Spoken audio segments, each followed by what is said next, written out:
Ümumiyyətlə, yəni batil əhlinin, firqələrin yaranmasına səbəb həmişə ağlı önə keçirməsi olub. Yəni, insanların azması nəyə görə olub? Ağlı şəriətdən önə keçirdiyinə görə olub. Və ümumiyyətlə, insanın Qur'an və sünnəsiz, yəni və yaxud da, belə deyək, sünnə olmadan tək Qur'anla getməsi mümkün deyil. Sünnəyə tabi olmadan, sünnəni qəbul etmədən tək Qur'anla getməsi mümkün deyil. Avzai rahimehullah deyir ki, sən insanlara hədis danışdığın zaman desələr ki, bizə hədis yox, Qur'andan danış, fə'aləm ənəhu dallun mudillun. Bil ki, o azmış və azdırıcı bir insandır. O azmış və azdırıcı bir insandır. Deməli, insan tək Qur'anla gedə bilməz. Və tək Qur'anla gedən insan mütləq azacaqdır.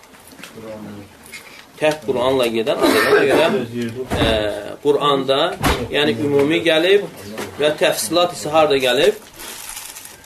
Təfsilat hədislərdə gəlib. Zəkatın özünü götürək. Məsələn, Allah Teala buyurur ki, وَآتُوا حَقَّهُ يَوْمَ حَصَادِ. Onun haqqını verin biçən günü. Yəni, taxılın haqqını, zəkatını verin, biçən günü verin. Nə qədər verilməlidir? Nə qədər verilməlidir? Və özü suvarıbsa nə qədər verilməlidir? Və yaxud da yağışla suvarılıbsa nə qədər verilməlidir? Bütün bunlar hamısı haradadır? Sünnədədir.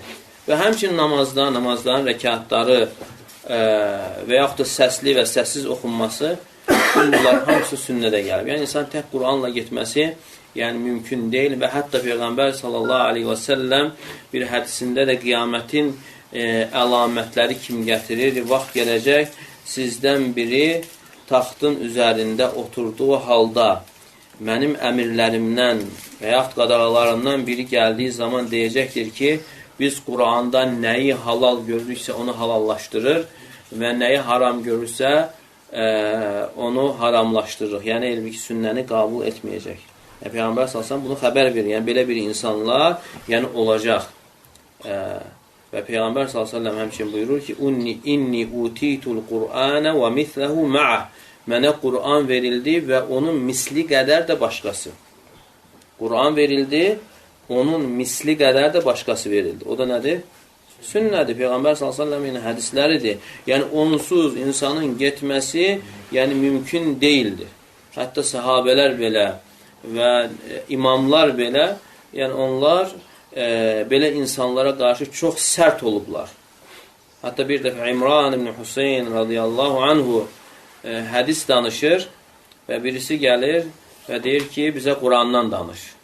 Və ona deyir ki, yaxınlaş. Biraz yaxınlaşır, deyir, biraz yaxınlaş.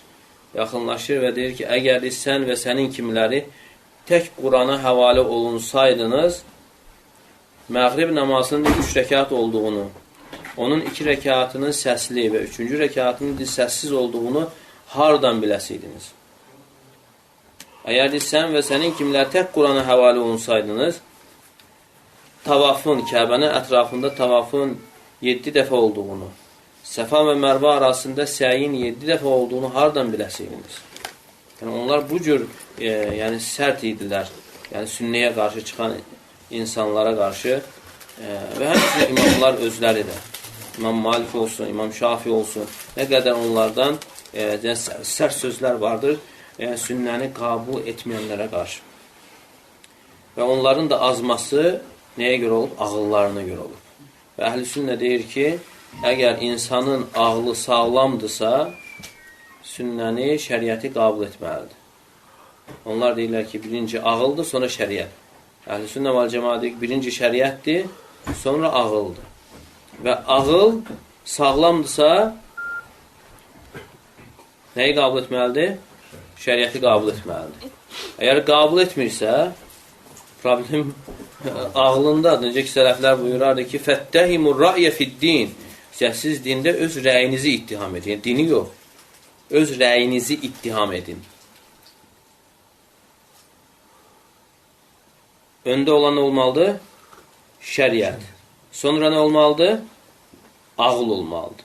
Yəni, ağıla yer verilir, amma müəyyən çərçivə daxilində. Amma sən hədisləri inkar eləyərsən, Qurana filan ayəyə uyğun gəlmir deyə, yəni uyğun gəlmirsə, uyğunsuzluq sənin başındadır. Yəni, ayələr arasında heç bir uyğunsuzluq yoxdur və ayələrlə hədislər arasında heç bir uyğunsuzluq ola bilməz. Ona görə İbn Xuzeymə rahimehullah deyir ki, yəni kim hədislərin bir-birinə zidd olduğunu iddia edirsə, mənə gətirsin, mən onları cəm edəcəyimdir. Ola bilər zahirən, yəni ayə ilə ayə arasında ziddiyyət olsun. Və yaxud da hədislə hədis arasında, hədislə ayə arasında zahirən ola bilər, amma həqiqətdə heç vaxt ola bilməz. Çünki ikisi də Allah Teala tərəfindəndir. Allah Teala buyurur ki, əfələ yətədəbbərunəl Qur'an və ləv kənə min indi qeyrillahi ləvəcədu fihi ixtilafən kəthira. Məgər onlar Qur'anı tədəbbür etməzlərmi? Əgər Qur'an Allahdan başqası tərəfindən olsaydı, orada çoxlu ziddiyyətlər görərlər. Deməli, özünüz də görürsünüz, məsələlər var, müəyyən məsələlər çıxardırlar, görə nə qədər ziddiyyətlər var. Deməli, bu onu bildirir ki, bu məsələlər şəriətdən deyil. Bu qədər, yəni, bir-birlərinə ziddiyyətlər olur. Xüsusən də, yəni, sünnədən kənarda olan bir şeydə çoxlu ziddiyyətlər olur. Sələflər deyərlər ki, sünnədən kənarda olan insanda çoxlu qəribəliklər görərsən. Və nəyə görə? Yəni, ağıl önə keçirilmir. Əgər əhl-i sünnə deyir, onlara deyir ki, əgər siz deyirsiniz ki, ağıl birinci olmalıdır, onda biz də sizə deyirik ki, bizə ideal ağıl göstərin. Bizə bənzəri olmayan bir ağıl göstərin. Bütün məsələlərdə o ağla yönəldək. Varmı elə bir ağıl? Nə qədər ağıl var, hər kəllədən də bir səs çıxır. Ona görə ağıl hara tabi olmalıdır? Şəriətə tabi olmalıdır. Və görürsən, 10 nəfərin arasında ağıl eyni şey demir. 10 nəfər arasında. Gör, milyardlarla insanlar arasında yəni, hansı ağıl götürülə bilər?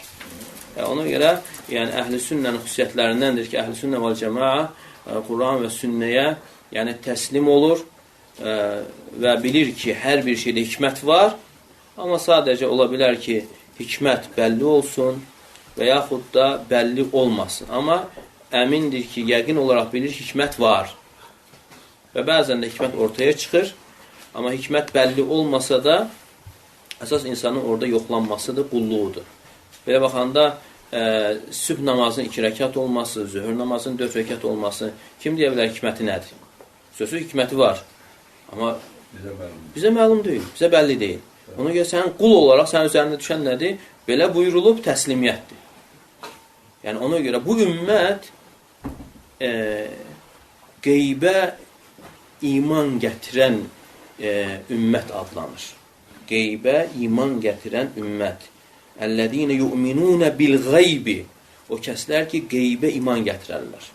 Qeybə iman gətirərlər. Yəni, görmədən. Ən böyük qeyb də Allah Teala'dır. Allahı görmədən, cənnətini, cəhənnəmini görmədən nə edərlər? Yəni, iman gətirərlər. Və ona görə Allah Teala bu ümmətə necə xitab edir? Yə əyyuhəllədinə əmənu. Ey iman gətirənlər. Amma başqa ümmətlərdə isə ey miskinlər deyilərək xitab olunardı. Ey miskinlər. Görün bu ümmətin yəni fəzilətinə ki, bu ümmətə ey iman gətirənlər. Yəni onun ümmətin də dərəcəsi gələn xəbərləri bu cür təsdiq eləməsindədir, iman gətirməsindədir. Həmçinin Peyğəmbər sallallahu aleyhi və səlləmin dedikləri də öz başından deyildir. Və mə yantiqu anil hava in huve illə vahyin yuha. O öz kefindən danışmır. Onun dedikləri yalnız ona olunan bir vəhidir. Allahın vəhidir.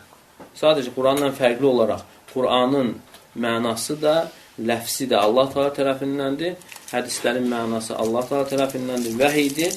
Amma sözlər isə Peyğəmbər sallallahu aleyhi və səlləm tərəfindən. İxlasla.com saytı tərəfindən təqdim olundu.